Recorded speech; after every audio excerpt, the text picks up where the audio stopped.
Hello साथीहरू, welcome my new next video. के छ खबर? सन्चै हुनुहुन्छ? आज हेर्नु नि छोराले मलाई कति सताउँछ भन्ने भिडियो बनाउनु मन लाग्यो कि लास्टै चकचकी छ कि साथीहरू। हजुरको छोराछोरी कतिको ज्ञानी छन्, चकचकी छन् भन्नु। हेर्नु नि अब बोलेको सुनेर कस्तो आइसक्यो नजिक नजिक। उतै जाउँ न छोरी, के गरी हेर्नुहुन्छ?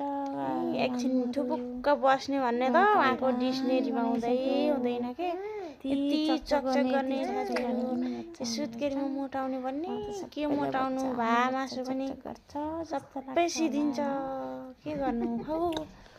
हेर्नु नै कति हात हालेको हेर न तिमी, हेर न माथि हेर्नु न त्यहाँ साथीहरू कस्तो हैरान गर्छ। एक्लै बच्चा हुर्काउन त कति गाह्रो। चाहिँ आज ठ्याक्कै 11.5 महिना पुग्नु भयो, 15 दिनमा चाहिँ उहाँको बर्थडे। हात नहाल, मेरो हुनेवाला बुहारी हेरिरहेको छौ भने हेर्नु न कति गइरहेको कि। उसको त हात मात्रै होइन, खुट्टा पनि यति फास्ट चल्छ किन अजिब लाग्छ। एउटा हात समात्यो भने अर्को हात समात्यो भने खुट्टा। त अझ पानीमा त जानै हुँदैन कि कति छिटो साथीहरू। के गर्नु, कति गाह्रो छ मेरो हुनेवाला बुहारीले हेर्नु भएको छ भने सुधार्नुहोस् बेलैमा आफ्नो कोही बुढा लोग्ने श्रीमानलाई। म त सक्नेवाला छैन, सुधार्नुवाला पछि। ओके यसो सुनाउनु त थाकिसक्यो। कति गर्नु हौ। हेर्नु न मेरो बिजो कठै भरि आमा बाले थप्पड हानेर हुर्काउँछ।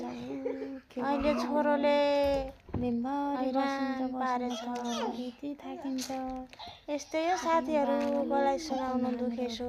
कोही सुन्दिनन्, कोहीलाई भन्यो भने त्यसै छोराछोरी हुर्किन्छन् त भन्छन्। यस्तो पो मोटा। अब यही एउटा भिडियोमा हो साथीहरू। बाई बाई साथीहरू, लाइक कमेन्ट सेयर सब्सक्राइब गरिदिनुहोस्। ओके बाई बाई छोरो, बाई ल ल।